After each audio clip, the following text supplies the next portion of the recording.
Ranawat diet में आपका स्वागत है। जय श्री रामकृष्ण। आज आपको बता रहा हूँ डिपेंडेंट पर्सनालिटी डिसऑर्डर, जिसको सामान्य हिंदी भाषा में ये भी कहते हैं कि आश्रित व्यक्तित्व विकार।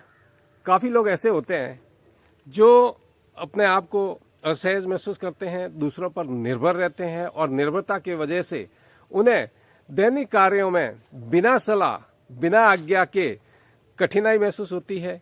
और वे व्यक्ति जो अपने आप को हमेशा पराधीन मानते हैं, वो किसी के अधीन रहकर ही काम कर सकते हैं, स्वतंत्र रह के कोई अपना डिसीजन, अपना निर्णय नहीं ले सकते हैं। ये सब जानने से पहले अगर आप मेरे चैनल पर नए हैं, चैनल सब्सक्राइब करें, वीडियो लाइक करें, अधिक से अधिक शेयर करें। मैं डॉक्टर गुरनाथ सिंह राणावत, साइकोलॉजिस्ट और डाइटिशियन। आज आपको बता रहा हूँ पर्सनालिटी डिसऑर्डर में वे व्यक्ति जो दूसरों पर निर्भर होते हैं, दूसरों पर आश्रित होते हैं, वे यहाँ तक कि अपने कपड़े पहनने हैं तो भी निर्णय नहीं कर पाते हैं। बहुत सारे लड़के आपने देखे होंगे मम्मी के पल्लू पकड़ के घूमते साथ में, मम्मी का राजा बेटा होता है। पर इस प्रकार से व्यक्तित्व में कुछ मम्मियाँ भी थोड़ी सी गलती कर लेती है, उसे कहीं जाने से वो डरती है। तो इस प्रकार से उनमें ये एक शिक्षा और प्रेरणा दे दी जाती है कि बच्चा तू कहीं दूर नहीं जाएगा, बाहर नहीं जाएगा, मेरे बच्चे के ये हो जाएगा, वो हो जाएगा, दूसरों से मत मिलना। इस प्रकार से माताएं भी उनको प्रेरणा दे देती है, जो गलत है। और इस काफ़ी लोग ऐसे भी होते हैं जो मैंने देखे हैं ऑनलाइन इलाज में, उनका शोषण होता है, वो शोषण होने में भी संकोच नहीं रखते हैं। पर वो व्यक्ति जो शोषण कर रहा है, वो व्यक्ति उसके साथ हमेशा होना चाहिए, ऐसे उसकी भावना होती है। और घर में भी कह दिया जाए उस लड़के को कि भाई उस व्यक्ति का साथ छोड़ दे, वो कहता है, वो करता है जो गलत है तेरे लिए, वो घर के अंदर गुस्सा भी करना शुरू कर देता है और घर में वो कई बार हिंसक अवस्था में भी शुरू हो जाता है। ऐसा एक वाकया मैं याद आया, आपको दिला दूं। दिल्ली में एक माता ने मुझसे संपर्क किया कि उसके बच्चे को दिक्कत है। तो उनके घर में उस रोज क्या घटना घटी कि मेहमानों के लिए कुछ नमकीन मिठाइयाँ लाई थी। तो बच्चे ने वो रसोई में नमकीन और मिठाइयाँ देखी तो उससे पूछा गया, उस लड़के ने अपनी माँ से पूछा, मम्मी ये किस लिए आज? तो उन्होंने कहा कि तेरी सगाई हो रही है, मेहमान आने वाले हैं, उस लिए। तो उस लड़के को गुस्सा आ गया, क्रोध आ गया और वो मिठाई और नमकीन घर में फैला दी। अर्थात उसको कोई लत थी जो बताना नहीं चाहता मैं, वो शोषित था, उसकी माँ ने मुझसे बताया। तो वो अपनी आदत छोड़ना नहीं चाहता था और उसके जो साथी हैं वो उसको इस शोषण में महत्वपूर्ण भूमिका निभा रहे थे। तो इस प्रकार के जो पीड़ित लोग होते हैं वो खुद दूसरी जगह उपचार लेने में भी असमर्थ समझते हैं और घर वालों पे या कोई विश्वास योग्य आदमी कहता है कि भैया तेरा शोषण हो रहा है, तो अपने आप को पहचान नहीं, वो जो शोषण कर रहा है उसी का कहना मानता है, उसी के साथ रहना पसंद करता है।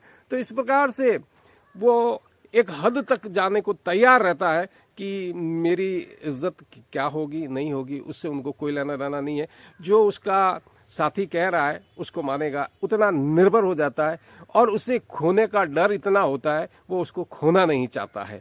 तो इस प्रकार से काफ़ी लड़के थे, तो उन लोगों में भी इस प्रकार से विकार होते थे, पर उनका मनोबल, आत्मसम्मान बहुत तगड़ा था। अपने माता पिता को नहीं खोना चाहते थे, जो बुरी आदतें थी वो महत्वपूर्ण नहीं थी, उन्हें अपने परिवार में उठना बैठना, समाज में अच्छा लगता था। अपने माता पिता, समाज के प्रेरणाओं मध्य उन्होंने ऑनलाइन इलाज लिया, वे लोग ठीक हो गए हैं।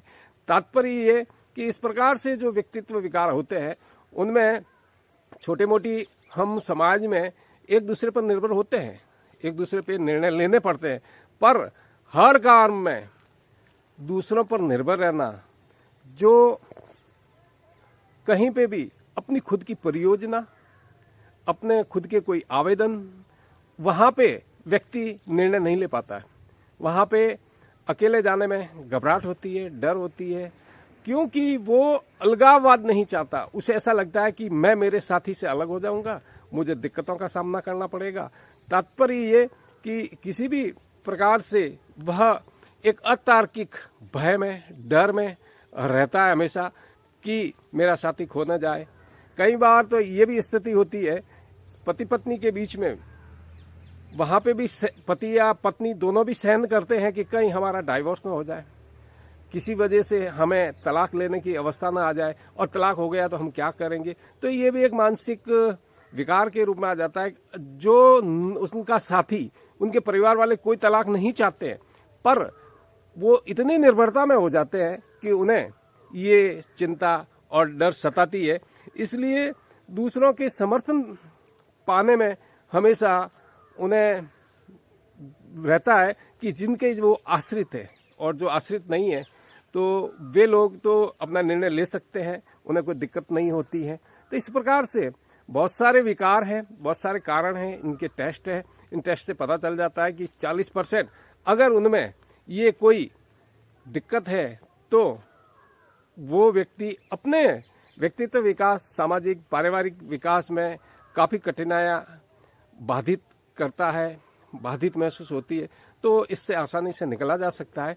अगर आप कोई इस प्रकार से पीड़ित है आपके परिवार में, तो आपके निकट में जो भी मनोवैज्ञानिक है उनसे उनका संपर्क करवाइए और उनसे आप परामर्श लीजिए, गाइडेंस लीजिए, ताकि जो आपके दिमाग में अलग होने का जो एक डर, जो अवास्तविक डर है, वो दूर निकल जाएगा। आप अपने मजेदार जिंदगी की जो गतिविधियां हैं उनमें आसानी से भाग ले सकेंगे। अगर आप कोई सार्थक टिप्पणी करेंगे तो सार्थक टिप्पणी का जवाब दूंगा। मिलते हैं नए अपडेट वीडियो में, तब तक के लिए जय हिंद, स्वस्थ रहें, मस्त रहें।